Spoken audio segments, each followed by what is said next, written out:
briefing. Ladies and gentlemen, I can sense the natural humanitarian ambience and the feeling of love. I am back in the true spirit of development and forging ahead with the Sierra Leone Police. Let me take this opportunity to welcome all of you to yet another important press briefing. Thank you very much, Bangua. As usual,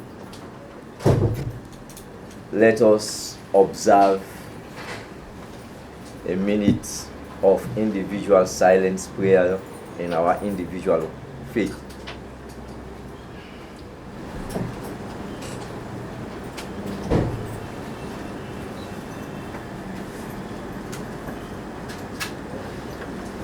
Amen.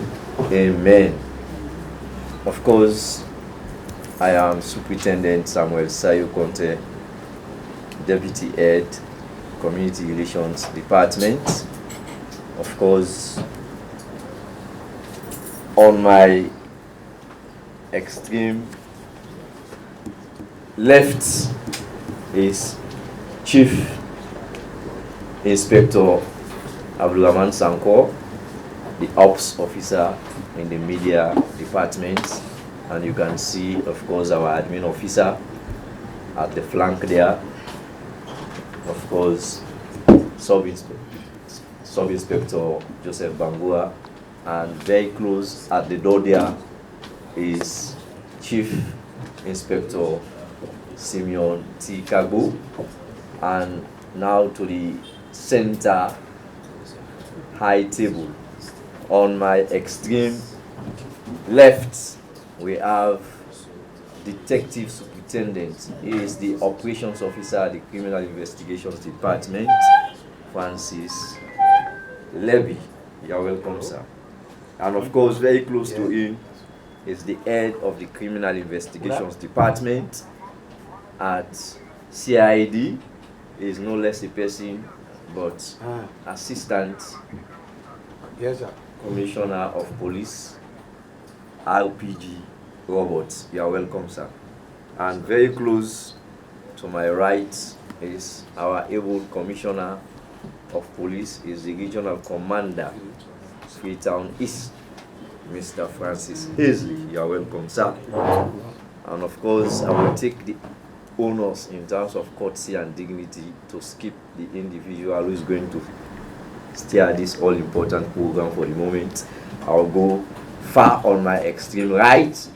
She is my immediate boss, no less a person but Chief Superintendent of Police, Edna and Sumana.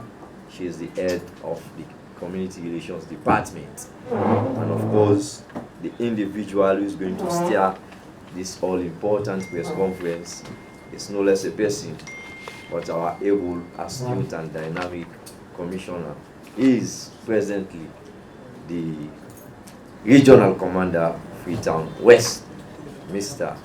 Victor Manfred Williams. Thank you, ladies and gentlemen, as I now hand you over to our chairperson for this press conference. Good afternoon, everybody. I just want to appreciate you for another press briefing. But first of all, I want to give this press briefing to our fallen colleagues.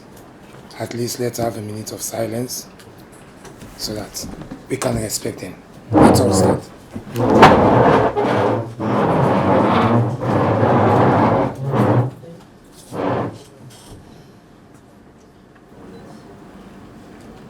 May her soul rest in peace.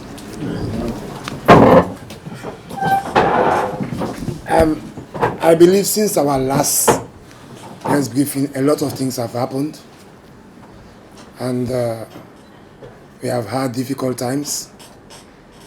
We've gone through them, and the country was relatively in a state where I will say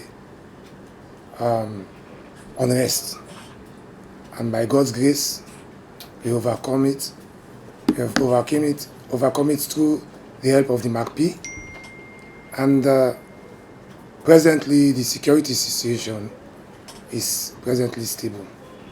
And we are continuing with both military and police patrols. We are maintaining our posture, our presence in all deployment areas where we think there are hotspots. And we are also engaging our communities because there are lots of rumors going on, and our community relations people have been out there. And the incident that occurred on the 10th of August is being investigated, and we're encouraging all of us here, all of you people, to come up with information, because we know we are all out there. As the investigation is going on, we encourage you to talk to us. And as of now, our people are here who will be talking to see how far we've gone. And presently, we are looking at about our operations, how we are going about them, and how we will manage our communities to remove the fear that has been there and to make sure people have confidence in us. I thank you very much. That's my open statement. And let's go to the agenda. Of course, that's my open statement, and we would like to have statement from the CID, which is first in the agenda. Can we go to our CID man now? Yes, head of CID, sir. Good afternoon, ladies and gentlemen.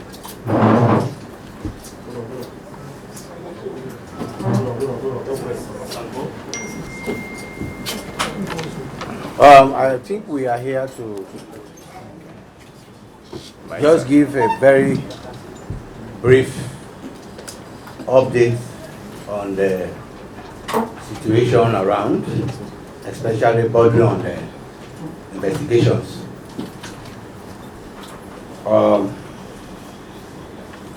Since the 10th of this month, we all know what happened, what transpired.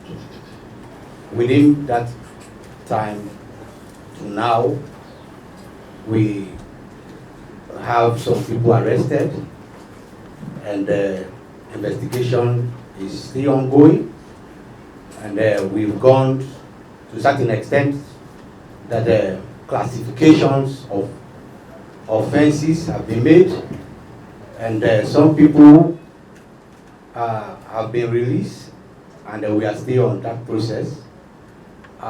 Some are still in hiding as the evidence leads us.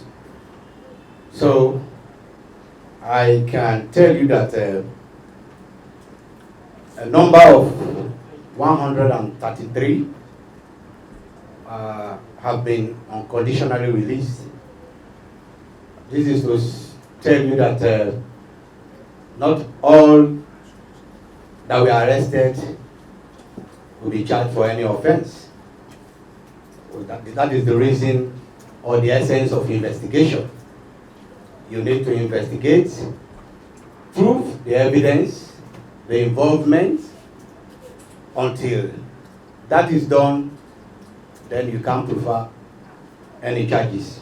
So for now, I think that is the number we have, 133, as I said. This includes both male and female. And we had 24 juvenile, inclusive men and women, or of course boys and girls. But these have been taken over by the Ministry of Social Welfare, and they are now with Don Bosco. I think they are with Don Bosco sponsored by social welfare, and I will tell you that they are safe.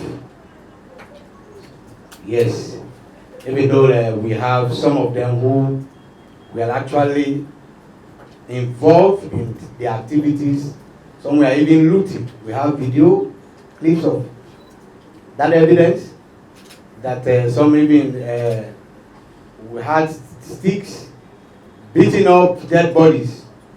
We have a clip of that. But according to the rule of engagement, we have handed them over to social welfare, and they are presently with the POSCO. So for now, until any other question or concern, that is our position. Thank you very much, Head of CID. I think, during the riot, we had lots of people who were out there with cameras. So that was what gave us the chance to get people. We have lots of cameras out there. We've been taking pictures, we've been taking video clips, and whilst the atrocities were going on, we record them and we have them in store. So we are still looking at them. I'll now move on to our lady, Madam Edna, to give us updates on his engagement with the public. On our engagement with the public. Good afternoon all. I am Edna Sumana Silva, Head of Community Relations in the Sierra Leone Police. As you all know, we as members of the Community Relations Department have been going out there in the communities. We've been engaging our people with sensitization, community engagement. This is an ongoing process for us as a unit. And the importance of community policing, we share this out to our community people. Their safety and security is always been guaranteed. We've assured them of that. And that as it is also a crime prevention strategy. Going out there to the community is a strategy, crime prevention strategy, and also for problem solving. Our presence in the community solve a lot of problems. And as members of the CRD, Community Relations Department, we are responsible to bring policing to the doorstep of our people, thereby assuring them of confidence and trust in the police, and to give us vital information whenever necessary. And so the department have been engaging our people. In all the divisions, we have community relations officers, and the unit is in all divisions. And so this is ongoing. But looking at the August 10 situation, you and I will agree that it's a community issue. And because it is a community issue, we are coming back to the basis, meaning we should go back to our people. We should have more of community engagements, more of sensitizations, more of one-to-one interaction. And this is what we are focusing on. We have started sensitization, and we have started a joint sensitization and community engagement with our sister forces, the ONS, the RSLAF, members of the Sierra Leone Police Media, some CSOs, and BRU, bike riders. It will be effective from Monday next week, but we have started going round because our sister forces are preparing for that. This is because it is a national issue. And so the security sector is going to go out there with a massive and robust sensitization, engaging all communities. The reason for this, there are a lot of messages, but one of the main things we are taking out there is to assure them of their safety and security.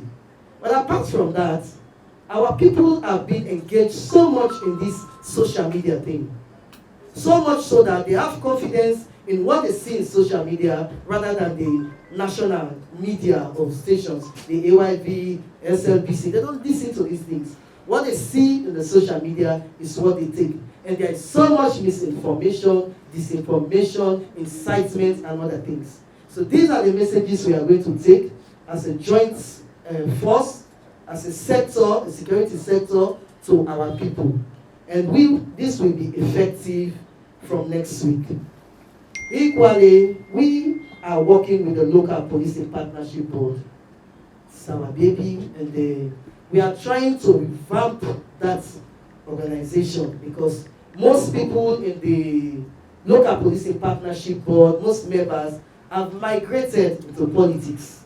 And we know that if you are a member of the local policing partnership board, you should be apolitical. So those who are moved, there are a lot of gaps. We have to conduct elections to see that the executives are active across the nation towards the forthcoming general elections. And also, we usually have community safety volunteers. These are volunteers, youths, young men in the communities who help us out there to secure their own communities. The message we usually take to them is that these communities belong to you. You have your houses here, your families, your businesses established in these communities. And so, because our number is small, the police cannot be seen in all corners. They have to step up to help out there. And they were willing to do it. But at the time, when the CSV started, initially, there were stipends. People were willing to donate. But because these are not forthcoming of late, a lot of people will tell you they have to go out there to hustle for themselves, to look for money, because we are not paying them. And so we are looking at it, how to revamp the CSVs, community safety volunteers, to see how they help us in the communities. So I am appealing to you here, journalists all over, whether press, media, to sell this out, that the police, the security sector is coming out with a joint sensitization, community engagement, and one-to-one interaction. And it is going to be massive, it is going to be robust within the western areas, and if possible, the peri-urban area communities. So this is my message for now. We are out there and going out on sensitization. Thank you. Thank you very much, Madam Edna. You know, it has been helping the police a lot, these community relations, even at the time of the unrest. It helped us a lot. However, let me go to the next item, which is update from Freetown West. And I, fortunate to be the regional commander. Actually, during the unrest, we are fortunate it didn't spill over to us. Though Freetown West was the first to make arrest of some of these people. We arrested about 4 people that morning at Lumley, Sheriff Drive and Wilkinson Road, and then 5 other women at Congo Town, very early in the morning. And with that, we keep on patrolling before the spillover came up from the east. Not that we are better than the east, but there are times when issues happen, it's a warning sign that if it's happening over there, you too should be on your guard. And immediately the MACP was evoked and the curfew order. A day later, the curfew order was lifted. And what was happening around there? These boys who want to steal from people will just pack up a situation. Then they come, I quote. And people start running, leaving their wares. So we are fast enough to step out there to the public and tell them for them not to be afraid, but to maintain their stance and go on with their normal life. It happened all over in the West. Bottom Mango, there was a tire burst at Lovely Roundabout. People start running. But because the community relations were out there assuring people, within a space of 10 or 15 minutes, people were back to normal life.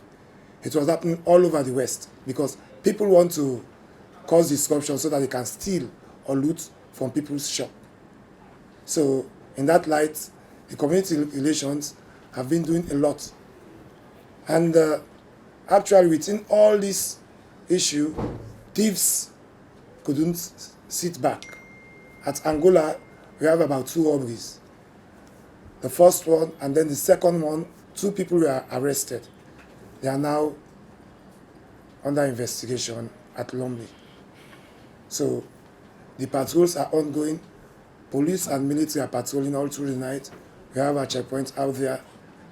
And presently, I'll say the area is really calm.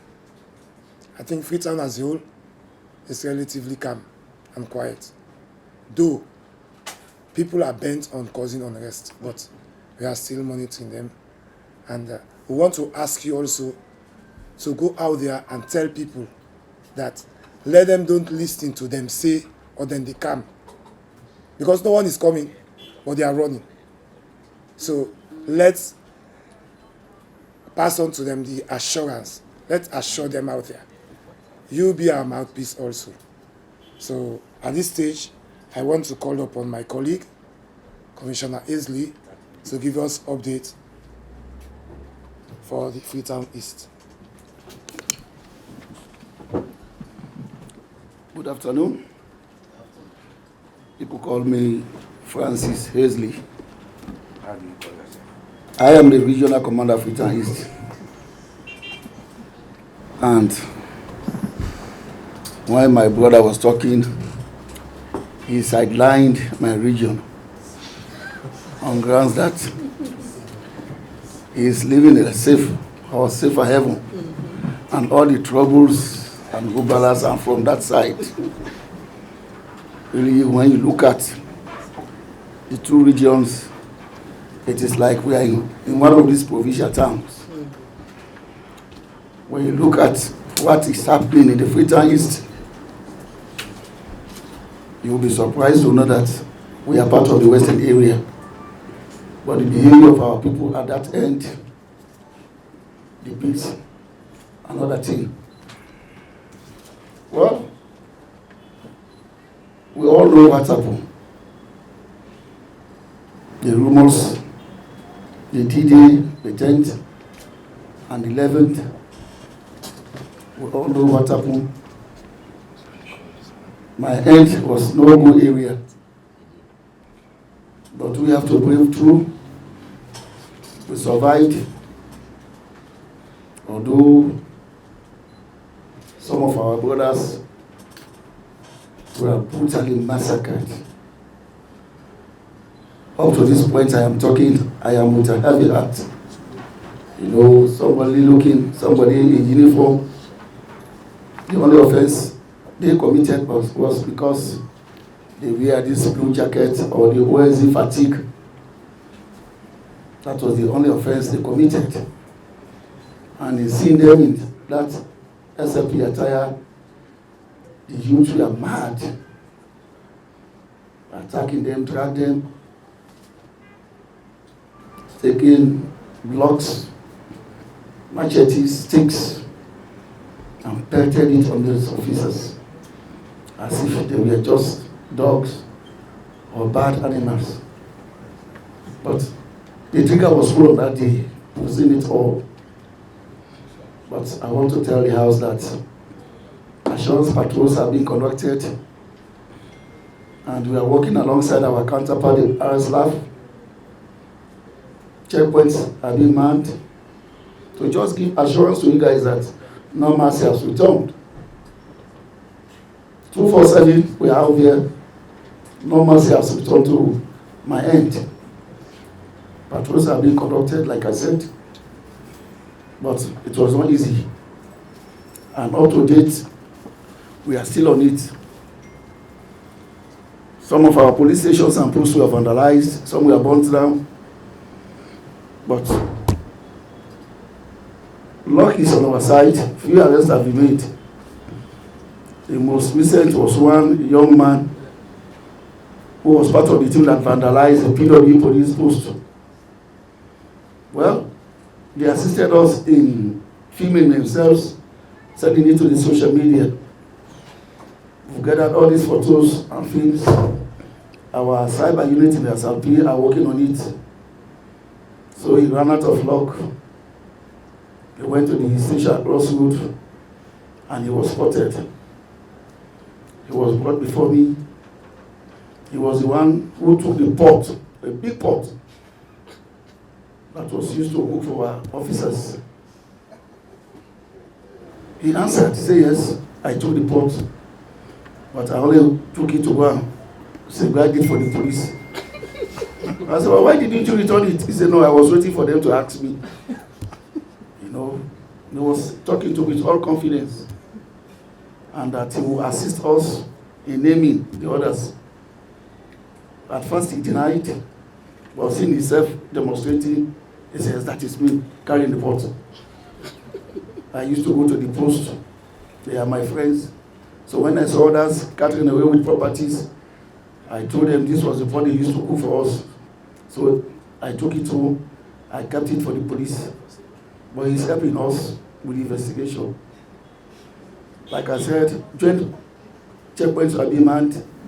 Last night, my men at Waterloo arrested one Indian national, Chinese national with a shotgun. But the fortunate part of it that the team is licensed under his name. I informed my chain of command, and after a thorough investigation, I'm sure I will be instructed to hand it over back to him. But I want to tell the House that my end is now calm and quiet. People are going about their normal business, checkpoints, assurance patrols are being conducted. And those of you who ran away from the east to the west, please, I'm asking that you return. I'm asking that you return. Normalcy has returned. Because in the night, from 12 to 6 in the morning hours, you see our guys manning checkpoints and patrolling. That's just assurance patrols for you to know that there's now peace and normalcy has returned to my end. I think from the Freetown East, that is all I have for the House. Thank you for listening. Thank you very much, my brother. Actually, we supported you.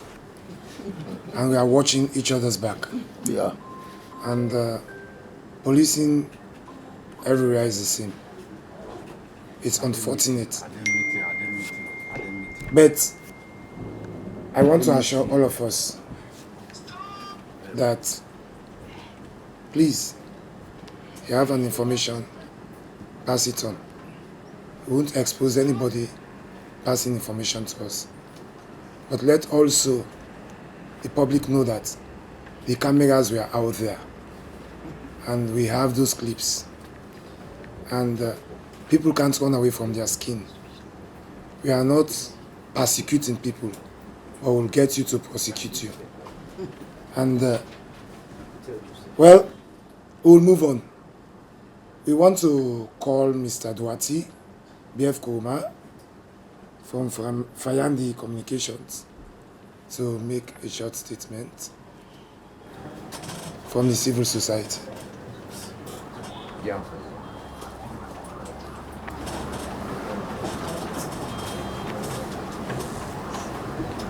Good afternoon, ladies and gentlemen.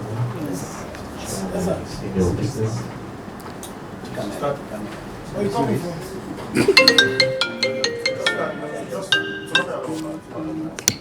the press conference, at the camp. Mr. Chairman, senior officers, members of the president, and ladies and gentlemen, I stand here as a civil society activist, media practitioner, and a dramatic. But then I think I want to start by thanking the SLP and the Community Relations Department for their good work to engage in this all-important sensitization exercise. I want to believe the reason for this whole thing that happened has to do with misinformation from the police to the public, anxiety, and different things that was going on, and it resulted to a fracas that caused the death of our people, the local people and the police.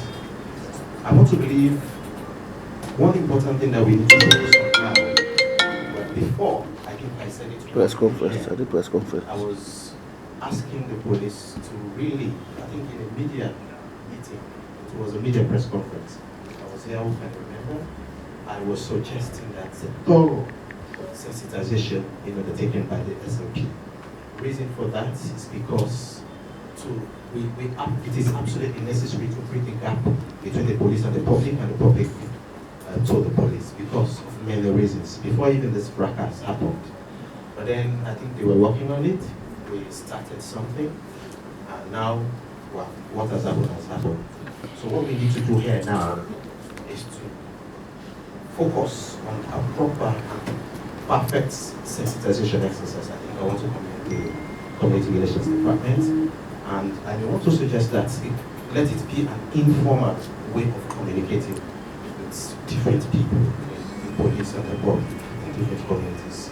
I can suggest that the police need to back up producing radio jingles in all Sierra languages. Maybe using community theatre to go down there and then sensitize people in different communities, including radio drama and other means.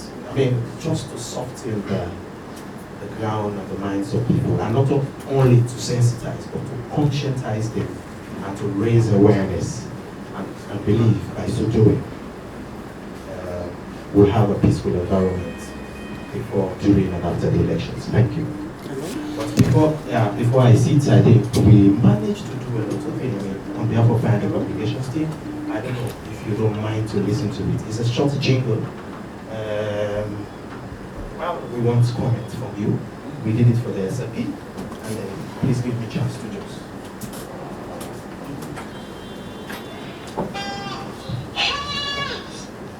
Stop! Break the law. Don't break the law. Salute police. We don't respect the law. Salute police. We also break the law. For leader or citizen. Papa, tell me what you are. Members of the sector. Hey, respect for human rights. Everybody, let me stay. Yes. What's the rules? Because I don't glad you are too safe and they don't glad you. What should tell them? And they go begin glad you who go begin get full respect for the law, the police, the lawyer. Okay, thank you very much. Thank you very much. That was marvelous. That one will engage the CRD and the director will look into that one. We'll see how we can use it. Okay. With the various radio stations to play those jingles for us. I think this is not the time we have been waiting for. Questions and answer time.